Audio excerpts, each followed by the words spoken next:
بسم اللہ الرحمن الرحیم الحمد لک یا رب العالمین والصلاة والسلام علی خاتم الانبیاء والمرسلین اما بعد فاعوذ باللہ من الشیطان الرجیم بسم اللہ الرحمن الرحیم والعصر ان الانسان لفی خسر الا الذین آمنوا وعملوا الصالحات وتواصوا بالحق وتواصوا بالصبر صدق اللہ العظیم ان اللہ وملائکتہ یصلون علی النبی یا ایہا الذین آمنوا صلوا علیہ وسلموا تسلیما۔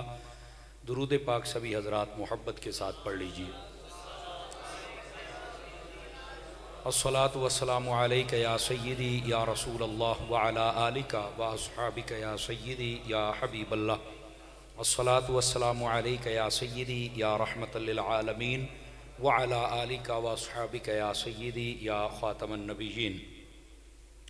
انتہائی عزت و تکریم کے لائق زینت محفل سادات کرام، معزز و مکرم علماء کرام، جملہ اشاکان صحابہ و اہل بیت، اللہ رب العزت کی فضل و توفیق سے ہم سب آج کی اس خوبصورت بزم پاک میں شریک ہیں جس کا عنوان حق چار یار ترتیب دیا گیا ہے۔ میں دعا گو ہوں خلاق عالم آج کی اس خوبصورت بزم پاک کو اپنی بارگاہ اقدس میں قبول و منظور فرمائے۔ میری ملت کے خوبصورت علماء و مشائخ میرے یمین و یسار تشریف فرما ہیں، اللہ تعالیٰ ان سب کی برکات عطا فرمائے۔ میں سب کے نام نہیں جانتا لیکن جن کی محفل ہے وہ جانتے ہیں، اللہ تعالیٰ ان سب کو وقار والی زندگی عطا فرمائے۔ ہمارے برادر محترم محمد ارشد صابری صاحب، آپ نے فرمایا کہ آپ آئیں اور اپنا سبق سنا کر جائیں۔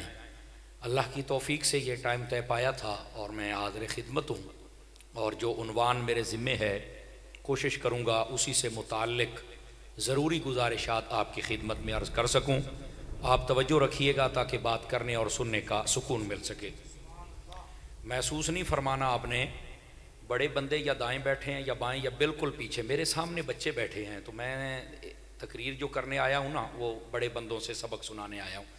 جتنے پیارے بچے بیٹھے ہیں وہ اٹھ کے ذرا پیچھے جا سکتے ہیں؟ آپ نے نہیں کہنا، جو سب سے پیارا بچہ ہے وہ پیچھے چلا جائے، اپنے بڑوں کو جگہ دے دے۔ جو سب سے موبائل لے جاؤ موبائل سارے لے جاؤ، اڑ جائیں، ادھر بیٹھ جائیں۔ آپ بھی ہماری فوج ہیں لیکن یہ جگہ آپ کی نہیں ہے، یہ جگہ آپ کے بڑوں کی ہے۔ بڑے آگے آئیں، آگے آ جائیں، آگے آ جائیں بیٹے، آگے۔ صوفی اگے ہو کچھ نہیں کہتا، تو ڈریا بیٹھا گیا۔ آ جاؤ، اٹھیں بھائی، آپ بھی صوفی آگے آ جائیں، آ جائیں۔ بزرگو اٹھو ذرا، اتنے آؤ نا، تھوڑے واسطے جگہ ویلی کرائیے۔ اے جڑے منڈے بیٹھے نے، وہ چھوٹا کاکا نیلے سوٹ آ لیا، ادھر آ جائیں، ناراض نہ ہونا، پیچھے ہو جائیں میرے چاند، یہ آپ کی جگہ نہیں بیٹے۔ آ جائیں، آ جائیں، یہ جگہ پور کریں نا درمیان والی۔ آ جائیں، آ جائیں، آ وڈے تھوڑے جے نیڑے لگو، تھوڑا سا آگے آ سکتے ہیں، یہ مجھے خوشی ہوگی، تھوڑا سا آگے آ جائیں، ناراض نہ ہوں جی۔ تھوڑا سا شفقت فرمائیں، جو بڑے حضرات بیٹھے ہیں نا وہ آگے تشریف لیں۔ بہت شکریہ آپ کا، ذرا نوازی آپ کی، محبت آپ کی۔ اللہ اکبر، ایک مرتبہ درود پاک پڑھ لیجئے۔ الصلاۃ والسلام علیک یا سیدی یا رسول اللہ وعلی آلک واصحابک یا سیدی یا حبیب اللہ۔ نہایت ہی محترم و محتشم بزرگوں، ایک حدیث شریف سے میں اپنی بات کا آغاز کرتا ہوں۔ حضور سرور عالم نور مجسم رسول مکرم صلی اللہ علیہ وآلہ واصحابہ وبارک وسلم، آپ کا فرمان اقدس ہے، من صلی علیہ 50 مرۃ فی کل یوم صافحتہ یوم القیامہ۔ فرمائے جو بندہ ہر روز کی بنیاد پر اپنی عادت بنائے کہ وہ میری ذات پر 50 مرتبہ درود پاک پڑھے گا، میرے آقا فرماتے ہیں قیامت والے دن میں اس کے ساتھ مصافحہ فرماؤں گا۔ اس واسطے محبت کے ساتھ درود پاک پڑھیے، اللہ تعالی ہم سب کا درود قبول فرمائے۔ الصلاۃ والسلام علیک یا رسول اللہ وعلی آلک واصحابک یا سیدی یا حبیب اللہ۔ دوستان گرامی، جو آیتیں طیبات میں نے تلاوت کی ہیں انہی کا سہارا لے کر میں بات کو آگے چلوں گا۔ اللہ رب العزت نے قرآن مجید 30واں پارہ سورہ والعصر، اس میں ارشاد فرمایا والعصر، اور قسم ہے زمانے کی، ان الانسان لفی خسر، بے شک انسان خسارے میں ہے، الا الذین آمنوا، بہرحال وہ بندہ جو ایمان لے آئے وہ خسارے سے نکل جاتا ہے، وعملوا الصالحات، اور جو نیک اعمال کرے وہ بھی خسارے سے نکل جاتا ہے۔ وَتَوَاصَوْا بِالْحَقِّ، اور جو حق بات کی وصیت کرے، تلقین کرے، وہ بھی خسارے سے نکل جاتا ہے۔ وَتَوَاصَوْا بِالصَّبْرِ، اور جو صبر کرے، صبر کی وصیت کرے، وہ بھی خسارے سے نکل جاتا ہے۔ یہ بالکل سادہ سا مفہوم تھا اس سورہ پاک کا جو میں نے آپ کی سامنے تلاوت کی ہے۔ اب آپ کہیں گے موضوع تو حق 4 یار ہے اور آپ نے یہ سورت پڑھی ہے، تو میں اسی لیے پڑھی ہے کہ اس میں چاروں کا ذکر ہے۔ ہاں، یہ ایکو بند کریں گے، بالکل سادہ کر دیں آواز، اکا جیسے غصے سے آپ کرتے ہیں نا ویسے کر دیں۔ میں نے سور نہیں لگانی، میں سادہ بندہ ہوں، تو آپ کو سمجھ آ جائے میرے لیے یہی کافی ہے۔ آواز جو رپیٹ ہوتی میرے خیال ایکو کہتے ہیں، بالکل بند، نہ وہ سپیکر میں سے نہ رپیٹ ہو، یہ دی خیر ہے۔ تو مسجد والی آواز تو اچھی ہوتی ہے، سپیکر والی رپیٹ نہیں ہونی چاہیے۔ اس سورہ پاک میں چاروں کا ذکر ہے، بلکہ اگر میں یہ کہوں کہ اس کا اگر آپ شان نزول پڑھ لیں تو یہ نازل ہی ان 4 یاروں کی شان میں ہوئی ہے۔ سمجھ آ رہی ہے آپ حضرات کو؟ وہ کیسے؟ نبی پاک صلی اللہ علیہ وسلم کے زمانہ اقدس کے اندر ابو جہل نے بڑا اودھم مچایا ہوا تھا، بڑا طوفان بدتمیزی، اور اس کی کمپنی کے جتنے لوگ تھے نا بڑا شور مچاتے تھے ہر روز، ان کا کام یہی تھا۔ کئی لوگوں کا کام یہ ہوتا ہے، لیکن جو محبوب پاک صلی اللہ علیہ وسلم کے غلام تھے، صحابی تھے، جو اہل بیت کے احباب تھے، وہ بڑھ چڑھ کر آپ کی بات بھی مانتے، تعظیم بھی کرتے، اور فرامین رب العالمین پر عمل کر کے بھی دکھاتے تھے۔ ان کی یہ شان تھی۔ تو اللہ رب العزت نے قرآن مجید برہان رشید میں اس سورہ پاک کے تحت فرمایا والعصر، فرمایا قسم ہے زمانے کی، ان الانسان لفی خسر، انسان خسارے میں ہے۔ اس الانسان سے مراد علماء فرماتے ہیں کہ سب سے پہلے ابو جہل مراد ہے، کہ ابو جہل خسارے میں ہے۔ سمجھ آ رہی ہے میری بات کی؟ اور اگر یہ الف لام عہد ذہنی کی مراد لی جائے تو بندہ ذہن میں کیا سوچ سکتا ہے؟ تو مفسرین فرماتے اگر یہ دیکھا جائے تو اس سے مراد تمام کافر ہیں جو ذہن میں آتے ہیں، سارے انسان خسارے میں ہیں۔ اس سے مراد سارے کافر خسارے میں ہیں۔ اور اس خسارے سے نکلتا کون ہے؟ فرمایا جو ایمان لے آئے، الا الذین آمنوا، آپ اس کی تفسیر پڑھ لیں، فرمایا آمنوا سے مراد ابو بکر ہیں۔ آواز کمزوروں والی ہے آپ حضرات کی۔ آمنوا سے مراد حضرت ابو بکر صدیق ہیں، وعملوا الصالحات، اس سے مراد حضرت فاروق اعظم ہیں، وتواصوا بالحق، اس سے مراد عثمان غنی ہیں، وتواصوا بالصبر سے مراد مولا علی مشکل کشا ہیں۔ یہ کس نے لکھا ہے؟ یہ آپ شان نزول پڑھ لیں، جلدی سے پڑھنا چاہیں تو آپ یا مفتی احمد یار خان نعیمی کو پڑھ لیں، اگر وہاں بھی نہ آپ کو مل سکے تو روح البیان اٹھا لیں، ابھی کوئی دیکھنا چاہے تو میرے پاس میری گاڑی میں یہ تفسیر موجود ہے، میں اس کا شوق دور کر سکتا۔ سمجھ آ رہی ہے آپ حضرات کو؟ یہ سورہ پاک ابو جہل کی مذمت میں اور نبی پاک کے 4 یاروں کی شان میں نازل ہوئی۔ سمجھ آ رہی میری بات کی؟ گرامی قدر حضرات، ان کی شان و عظمت اس سورہ پاک میں ہے، لیکن ابتدا والعصر سے فرمائی۔ والعصر کے علماء نے بہت سارے معانی کیے ہیں، لیکن 3 ایسے ہیں جو سب سے زیادہ بیان کیے جاتے ہیں۔ میں چاہتا ہوں کہ ذرا ان کی برکت بھی ہم لے لیں۔ آپ نا ذرا اپنی بے چینی ختم کریں، میں دیکھ رہا ہوں کو دائیں دیکھ رہا کو بائیں، تھوڑی سی بے چینی، تقریر شروع ہو گئی ہے، آپ بے چینی ختم کریں اور میری بات سنیں۔ گرامی قدر حضرات، والعصر اس کا پہلا جو معنی علماء بیان کرتے ہیں واو قسم کی، اور العصر اس کا معنی ہوتا ہے زمانہ مطلق، جس کو زمانہ کہتے ہیں۔ تو فرمایا کہ زمانے کی قسم ارشاد فرمائی، تو یہاں پر سوال اٹھتا ہے زمانے کی قسم کیوں ارشاد فرمائی؟ تو اس پر مفسرین کرام نے لکھا ہے اس لیے تاکہ لوگوں کو ایک مسئلے کا علم ہو جائے، اور وہ کیا ہے کہ زمانے کی اہمیت سمجھو، زمانے کو برا بھلا نہ کہا کرو۔ ہمارے لوگ زمانے کو برا بھلا کہتے ہیں، لیکن زمانے کو برا کہنے کی اجازت نہیں ہے۔ ہمارے یہاں بس اوقات کہتے ہیں یار آج تا زمانہ ہی گندا آ گیا ہے، کسے بندے نو کوئی گال آکھن دا دور ہی کوئی نہیں، کہتے ہیں کہ نہیں کہتے؟ جبکہ زمانہ کس کو کہتے ہیں؟ دن آیا رات آئی، یہ گزر رہے ہیں، زمانہ بن رہا ہے۔ دن کہہ دیا، ہفتہ کہہ دیا، مہینہ کہہ دیا، سال کہہ دیا، صدی کہہ دی۔ سمجھ آ رہی ہے میری بات کی؟ یہ ہے زمانہ۔ دن آ گیا وہ چلا گیا تو رات آ گئی، وہ چلی گئی تو دن آ گیا، یہ زمانہ ہے۔ اب کہتے ہیں زمانہ گندا ہے، وہ دن رات کیسے گندی ہو گئی؟ دن رات کا کیا قصور ہے؟ اصل مسئلہ یہ ہے لوگ گندے ہو گئے. آواز کمزوروں والی ہے آپ حضرات کی. گندے لوگ ہو گئے, رویہ لوگوں نے بدل لیا اور تم زمانے کو گالیاں دیتے ہو.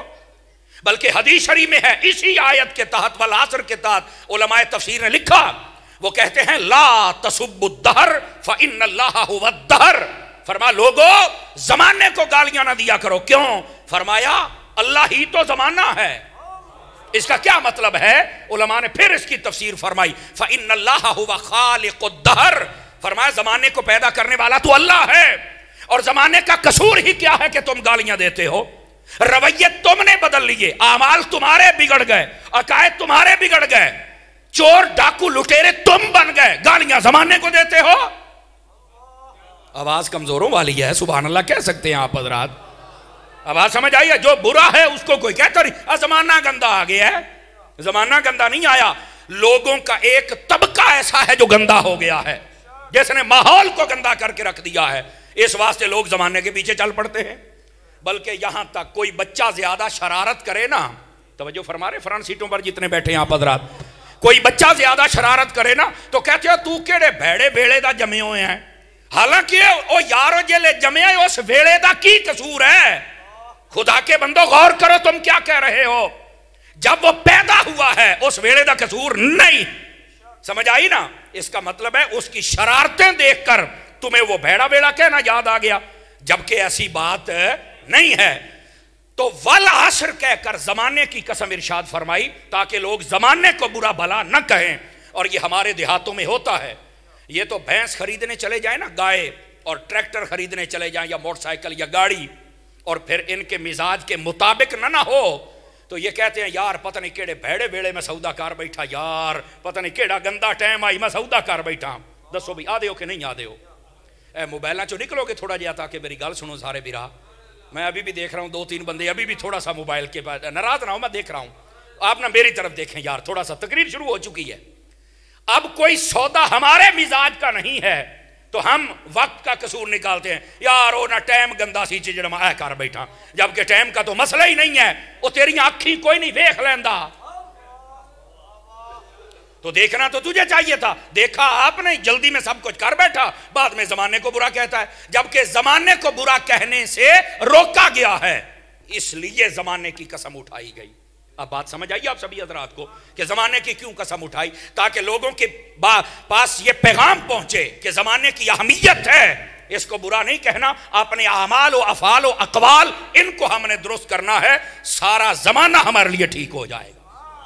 وقت کا کیا قصور ہے؟ نمبر 1. نمبر 2, والعصر فرمایا اس سے مراد نماز عصر ہے. ایک لفظ والعصر اس کا معنی زمانہ تھا اور وہ میں نے کر دیا, اس کی تشریح بھی بتا دی. دوسرا عصر بمانا نماز عصر, اور یہ بھی مفسرین نے مراد لیا ہے. اگر نماز عصر مراد لی جائے تو نماز عصر کی قسم کیوں اٹھائی؟ یہ بھی سوال ہے نا. تو اس کا جواب علماء یہ دیتے ہیں کہ 5 نمازیں ہیں, ان میں سب سے زیادہ جس کی اہمیت بیان کی گئی ادا کے حوالے سے وہ نماز عصر ہے. ہیں سبھی نمازیں شان والی, کیونکہ آقا کریم نے فرمایا قرۃ عینی فی الصلاۃ, لوگو نماز میں میری آنکھوں کی ٹھنڈک ہے. سمجھ آ رہی ہے؟ جو نماز پڑھتا ہے میری آنکھوں کو ٹھنڈک پہنچاتا ہے. اور حضور نے ایک موقع پر فرمایا تمہارے صحن میں سے, توجہ ہے, اجن ویڑا دیو ویڑا, صحن میں سے اگر کوئی نہر گزر رہی ہو اور تم ایک دن میں 5 مرتبہ نہاؤ تو تمہارے جسم کے اوپر کوئی میل کچیل رہ جائے گی؟ کہا نہیں رہے گی. تو فرمایا جب تم نہر میں نہاؤ تمہارا جسم ستھرا ہو جاتا ہے. جب تم 5 نمازیں پڑھتے ہو تو سمجھو کہ رحمت کی 5 نہروں میں غوطہ لگاتے ہو. جب تم سجدہ کرو گے تو اللہ تعالیٰ تمہارے گناہوں کو مٹا کے رکھ دے گا. توجہ ہے سب حضرات کی؟ کوئی نہیں ہے جس کو سبحان اللہ آتی ہے وہ کہہ سکتا ہے. اس واسطے نماز تو ساری بڑی شان والی ہے, لیکن نماز عصر کی اہمیت کو کیوں بیان کیا گیا؟ قرآن مجید نے فرمایا حافظوا علی الصلوات والصلاۃ الوسطیٰ, فرمایا ساری نمازوں کی حفاظت کرو مگر جو درمیان والی نماز ہے اس کی سب سے زیادہ حفاظت کرو. تو درمیان والی کون سی ہے؟ فجر, زور, عصر, مغرب, عشاء. فجر زور ایسے کر دو, عصر مغرب ایسے کر دو, بیچ میں کیا بچ گیا؟ مغرب عشاء ایسے کر دو تو بیچ میں کیا بچ گیا؟ عصر. اے جے وچاڑے آڑی. سمجھ آ رہی ہے؟ کوئی نہیں آ رہی؟ یہ ہے درمیان والی نماز. اور ویسے بھی اگر آپ دیکھیں کہ 4 رکعتوں والی نمازیں کتنی, جن میں فرض 4 رکعت ہوتی ہے, فرض ظہر اثر عشاء، تو یہ 3 بنی، ظہر ایسے عشاء ایسے، تو بیچ میں کون سی بچ گئی؟ تو پھر بھی اثر ہی بنتی ہے۔ توجہ نہیں فرما رہے آپ حضرات؟ تو اس اعتبار سے بھی یہ درمیانی نماز ہے۔ اور اگر رکعتوں پر دیکھا جائے تو جن کی رکعتیں سب سے تھوڑی، فجر کی بھی آپ دیکھیں تو 4 رکعتیں، عصر کی بھی 4 ہیں، لیکن فجر کی 2 الگ الگ ہیں، عصر کی 2 اکٹھی ہیں۔ جب 4 اکٹھی پڑھی جائیں تو آخری 2 رکعتوں میں صرف الحمد پڑھی جاتی ہے۔ تو یہ رکعتیں 4 ہیں، قرات کے اعتبار سے خفیف ہے، تھوڑی ہے، اس اعتبار سے بھی ہلکی پھلکی نماز وہ نماز عصر کی ہے۔ وہ سمجھ آؤں دی بھئی؟ یہ کوئی نہیں آؤں دی بھئی؟ اب یہ قرآن کی تفسیر ہے، میں نے بیان تو کرنی ہے نا گرامی قدر حضرات۔ یہ نماز عصر کی اہمیت کو بیان کیا گیا، لیکن علماء تفسیر کہتے ہیں کیوں نماز عصر کی اتنی یہ فضیلت ہے، کیوں؟ فرماتے ہیں وجہ یہ ہے انسان کے جتنے طبقے ہیں، خواہ وہ زمینداروں کا ہو، خواہ وہ تاجروں کا ہو، خواہ وہ نوجوانوں کا ہو، عصر کے وقت کا ان کی زندگی کے ساتھ بڑا خاص اہمیت ہے۔ وہ بچوں کو ذرا تھوڑا سا بیٹے چپ کروائیں، او پتر ادھر دیکھو، او بھائی جیب میں ڈالو موبائل۔ اصل میں نا میں ہوں کلاس میں بیٹھنے والا بندہ، تو میری مجبوری ہے جب بھی کوئی بات کرے تو مجھے تقریر بھول جاتی ہے، تو تھوڑا سا شفقت فرمائی جائے میرے حال پر۔ اس لیے میں نے بچوں کو پیچھے کیا، ذرا بیٹھ جاؤ میرے چاند، بیٹھ جاؤ۔ ہماری محفل میں آپ کا آنا بڑا اچھا ہے، آپ کی بڑی ضرورت ہے ہمیں، لیکن بہو صحیح تے ساڑی فوج بن کے بہو ہیں، بولیے ذرا سبحان اللہ پیار کے ساتھ، محبت کے ساتھ۔ تو نماز عصر اس کا تعلق ہر بندے کے ساتھ ہے۔ جو زمیندار ہوتا ہے عصر کا ٹائم ہو تو یہ جلدی جلدی اپنے کام سمیٹ کے کہتا ہے گھر چلو بھائی اندھیرا ہو گیا، چلیے گھرانو ہوں، ایسے ہی ہے۔ اچھا جو تاجر ہوتا ہے عصر کا وقت جب ہوتا ہے، مغرب قریب آتی ہے، جیسے آپ یہاں سے منڈی بہودین تو آپ عصر کے بعد اپنے بھانڈے شانڈے ہر شکون کے اندر تے پیسے شیسے گن کے کھڈے لین لا لیندے ہو، بھئی راج کو سانو لین تے نہ لائی کھلو تو نار علی پولتے۔ توجہ ہے کہ کوئی نہیں سارے حضرات؟ اس وقت جو تاجر ہوتا ہے اس کی توجہ ادھر چلی جاتی ہے، اور جو نوجوان ہوتا ہے جو ہی عصر کا وقت آتا ہے چکے آئے نے گیند بلّا تے سیدھا گراؤنڈ آدھے بیچ گراؤنڈ بھر جاتے ہیں۔ آپ دیکھیں انسان کے جتنے طبقے ہیں وہ اس وقت آ کے بڑا مصروف ہو جاتا ہے، کوئی مال میں، کوئی اولاد میں، کوئی پیسے میں، کوئی کھیل کود میں۔ فرمایا عصر کی اہمیت اس لیے ہے اب پتا چلے گا کون ہے جو مال کو دیکھتا ہے، کون ہے جو رب کی عبادت کو دیکھتا ہے، کون ہے جو اپنے کھیل کود کو دیکھتا ہے، اور کون ہے جو رب کی عبادت کی طرف توجہ کرتا ہے۔ تو اس لیے نماز عصر کی اہمیت زیادہ بیان کی گئی ہے، کیونکہ اس وقت بندے کا جو دل ہوتا ہے نا یا مال یا اولاد یا کاروبار یا کھیل کود کی طرف ہوتا ہے، فرمایا یہاں سے دل نکال اور اپنے رب کی عبادت کی طرف لے کے آ، پھر پتا چلے گا تو کتنا کامل بندہ ہے۔ والعصر نماز عصر، پہلا معنی زمانہ، دوسرا نماز عصر، تیسرا معنی علماء فرماتے ہیں یہ صرف عصر نہیں ہے بلکہ العصر ہے، الف لام آ گیا ہے، اور جب الف لام آ جائے تو یہ معرف باللام ہو جاتا ہے، معرف باللام ہو جائے تو یہ خاص ہو جاتا ہے۔ یہ ایک علمی بحث ہے، اس حوالے سے میں چھوٹی سی بات کہہ رہا ہوں۔ تو کہا کہ جب یہ خاص زمانہ ہے تو پھر بتاؤ یہ کس خاص زمانے کی قسم ہے؟ پہلے میں نے مطلق زمانے کا بتایا نا، لیکن الف لام کہتی ہے نہیں یہ خاص ہے۔ او بھائی اگر خاص ہے تو کون سا خاص ہے؟ کس زمانے کی قسم ہے؟ کرو خاص۔ میں نے کہا جس کی زلفوں کی قسم اسی کے زمانے کی قسم ہے۔ آواز بہت کمزوروں والی آئی ہے آپ حضرات کی۔ جس کے چہرے کی قسم اسی کے زمانے کی قسم، جس کے شہر کی قسم اسی کے زمانے کی قسم۔ تو یہاں جو قسم اٹھائی گئی ہے یہ تیرے اور میرے محبوب محمد عربی کے زمانے کی قسم اٹھائی گئی۔ اب توجہ فرمائیے آپ حضرات نے، تو یہ 3 معانی تھے جن کا بیان کرنا ضروری تھا، اور اس لیے آقا نے فرمایا خیر القرون قرنی۔ توجہ نہیں فرما رہے؟ فرمایا بہترین زمانوں میں سے میرا زمانہ ہے، میرا وقت ہے، میرا دور ہے جس میں میں تھا۔ اب آپ کہیں گے تم تو کہتے ہو اب بھی ہیں، میں نے کہا اب جسم بھی تھا اب ہے، لیکن آقا علیہ السلام کا جسم اقدس اپنی قبر اطہر میں ہے۔ آپ اپنے جسم کے ساتھ یا روح کے ساتھ جہاں چاہیں جس وقت چاہیں جتنا چاہیں جا بھی سکتے ہیں، آ بھی سکتے ہیں، لیکن اس وقت تو بنفس نفیس آپ دنیا پر موجود تھے۔ سمجھ آ رہی ہے؟ اب زندگی ہے، برزخی زندگی ہے، لیکن ان کی برزخی زندگی ہماری حقیقی زندگی سے بھی آگے ہے۔ یہ مفتی احمد یار خنیمی نے لکھا ہے۔ توجہ ہے؟ ہمارا حیات النبی کا عقیدہ ہے، کیونکہ ہمارے امام نے تو ہمیں بتائی ہے تو زندہ ہے واللہ، تو زندہ ہے واللہ میرے چشم عالم سے چھپ جانے والے۔ تو ہمارے آقا زندہ ہے، جب شہید زندہ ہے تو نبی کیوں نہیں زندہ؟ سمجھ آ رہی ہے؟ پھر وہ کہ جو ہر قبر میں آئے تو ان کے بارے میں یہ کہنا کہ زندہ نہیں، میں کہا گوڑی چھان تھلے بن اے تو مار کے قبر جانا تے سائیاں تینوں اٹھا کے بہا لینا ہے، اٹھوئے سوالوں دے جواب دے، تو یہ تیری اتنی اوقات ہے کہ تینوں سائیاں اٹھا لینا ہے تو یہ دی خاطر ساری کائنات ہے، پھر بتاؤ اس نبی کی شان و عظمت کا حال کیا ہوگا؟ تو میرے حبیب پاک صلی اللہ علیہ وسلم کی حیات والا عقیدہ ہمارا ہے، سمجھ آ رہی ہے؟ لیکن وہ زمانہ موت کا ذائقہ چکھنے سے پہلے پہلے کا بنفس نفیس آقا موجود تھے، وہ وہی تھا۔ توجہ ہے کہ کوئی نہیں آپ سبھی حضرات کی؟ فرمایا خیر القرون قرنی، بہترین زمانہ میرا زمانہ ہے۔ لیکن یہاں پر بھی حق چار یار کی شان ہے۔ اب آپ کہیں گے وہ کیسے؟ یہ بھی مفتی احمد یار خان نعیمی نے لکھا ہے، میں نے ایسے نہیں رہا۔ آپ کرنی یہ لفظ لکھنے کے بعد یہاں ایک نکتہ بیان کرتے، علمی نکتہ، اور کمال کر دیا۔ آپ نے فرمایا کرنی میں 4 لفظ ہیں، کاف، رے، نون، یہ۔ توجہ نہیں فرما رہے فرنٹ سیٹوں والے؟ بیٹے ادھر دیکھیں میری طرف، 4 چیزیں ہیں، کاف، رے، نون، یہ 4 چیزیں ہیں۔ تو فرمایا تو اس میں حق چار یار کہاں آ گیا؟ فرما دیکھو حضرت ابو بکر صدیق، صدیق لکھو تو آخری لفظ کیا ہے؟ قاف۔ عمر لکھو تو آخری لفظ کیا ہے؟ بولو تے صحیح نا؟ عمر لکھو تو آخری لفظ کیا ہے؟ را۔ صدیق لکھی تو قاف، عمر لکھی تو رے، عثمان لکھا تو نون، علی لکھا تو یہ۔ قاف، رے، نون، یہ ملاؤ تو بنتا ہے کرنی۔ یہ مفتی احمد یار خان نعیمی نے لکھا ہے۔ آپ فرماتے ہیں کہ یہ کرنی میں اشارتاً کہہ دیا صدیق کا زمانہ بھی میرا، عمر کا بھی میرا، عثمان کا بھی میرا، علی کا بھی میرا۔ جس بات کی طرف اشارہ ہے بھائی، یہ مفتی احمد یار خان نعیمی نے لکھا ہے اس بات کو۔ اس واسطے حق چار یار کی شان کو سمجھنے کی کوشش کرو۔ لیکن میں بتا رہا تھا والعصر، کس کا زمانہ؟ جس کی زلفوں کی قسم اسی کا زمانہ۔ گرامی قدر حضرات، محبوب پاک صلی اللہ علیہ وآلہ وسلم آپ کے زمانے کی قسم ارشاد فرمائی گئی، اور آگے آقا نے خود فرما دیا میرا زمانہ سب سے بہتر ہے۔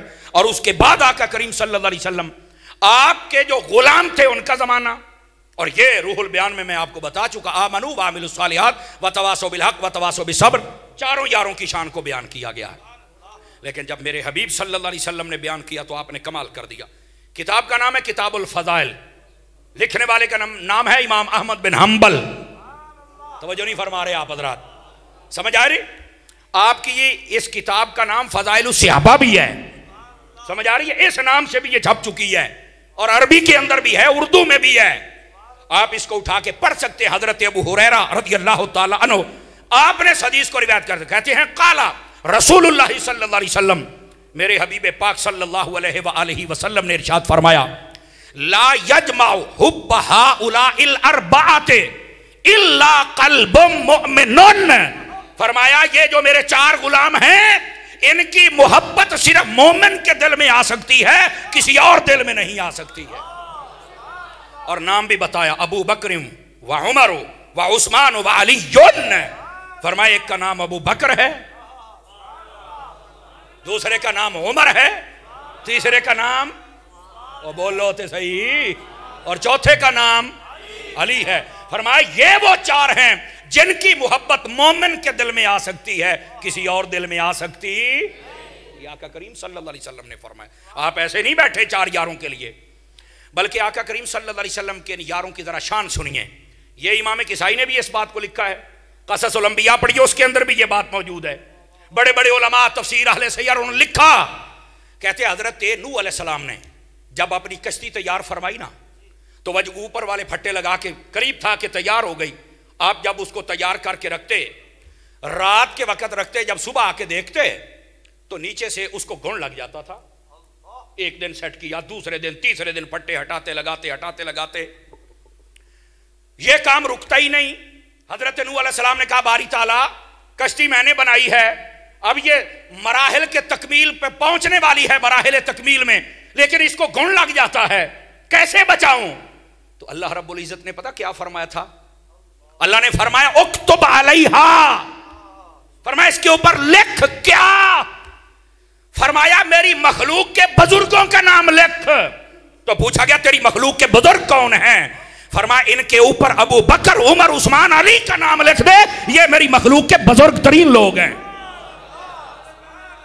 پوری مخلوق میں جو بزرگ ترین ہیں نبیوں کے بعد، فرمایا وہ یہ چار ہیں، اور فرمایا اس کی چاروں جانب ان چاروں کے نام لکھ دے، فرمایا یہ مخلوق کے بزرگ ترین لوگ ہیں، ان کی وجہ سے تیری کشتی کبھی خراب نہیں ہوگی۔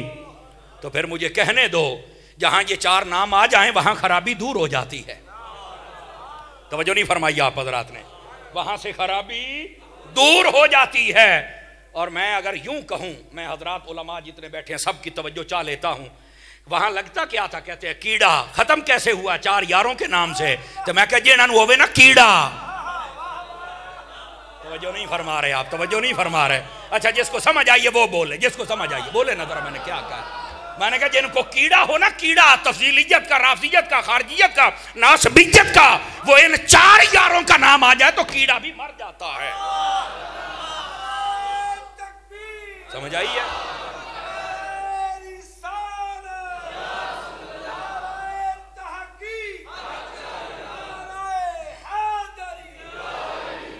توجہ ہے کوئی نہیں آپ حضرات کی؟ تو گرامی قدر حضرات، اس واسطے چار یاروں کا نام سمجھو۔ یہ امت تو یہ پچھلی امتوں کے اندر بھی یہ مقبول ترین لوگ رہے ہیں اور ان کے تذکرے ہوتے رہے ہیں۔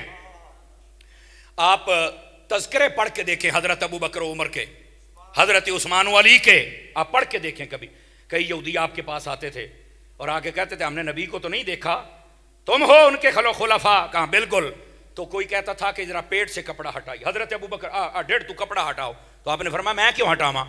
کہندے نے ساڈی کتاب دے وچ لکھیا جڑا پہلا خلیفہ ہوگا تے ڈیڑھ دے اوتے تیل ہوئے گا، جے تیرے ڈیڑھ دے اوتے تیل ہویا تے سانو پتہ لگ جانا بھی تو ہوئی ہے تے اسی تواڈے نبی دا کلمہ پڑھ لینا ہے۔ توجہ نہیں فرمائی آپ حضرات نے؟ تو یہاں تک بات ہے یار، یہ وہ ہستیاں ہیں جن کا نام حضرت ابو بکر و عمر ہے، عثمان و علی ہے۔ ان کے تذکرے پہلی کتابوں کے اندر بھی موجود ہیں، محبوب پاک صلی اللہ علیہ وسلم۔ بلکہ یہاں تک نہیں، اس بات کو اگر آپ چاہیں تو میں تھوڑا سا آگے لے کے جا سکتا ہوں تاکہ آپ کا ذوق بن جائے۔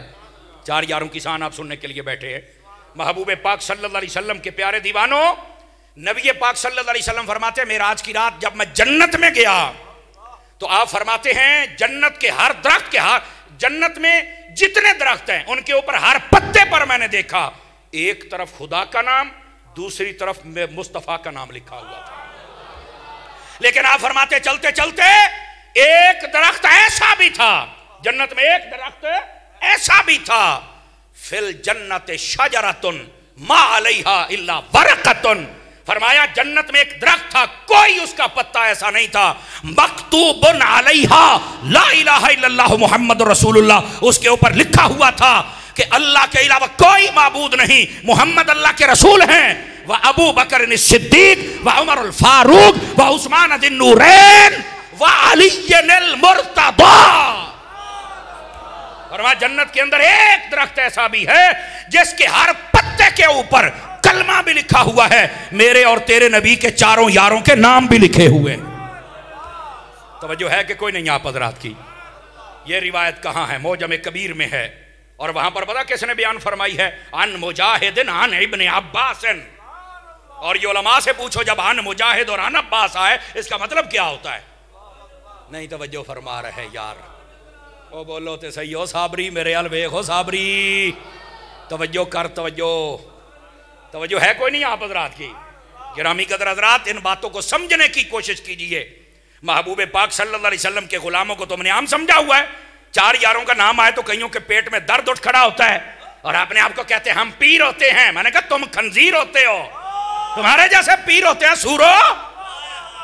یہ سنی ہیں جو نبی کی پنجتن پاک سے بھی پیار کرتے ہیں، نبی کے چار یاروں سے بھی پیار کرتے ہیں۔ جس کا بھی ذکر ہے دل کھول کے کارو، سڑدا کیوں ہیں؟ بندے دا پتر بن، چار یاروں کا بھی مقام ہے، پنجتن پاک کا بھی مقام ہے۔ میں نے ایک پنڈی کے پاگل کی بات سنی، وہ کہنے لگا وہ دیکھو جی جب چار یار کہتے ہو نا، حق چار یار، تو باقی سبھی نکل جاتے ہیں۔ میں کہا درد ہوتا ہے، بگیاڑ ہے، تجھے شرم نہیں آتی؟ اور جب پنجتن پاک کہتے ہو تو کیا باقی نکل نہیں گئے؟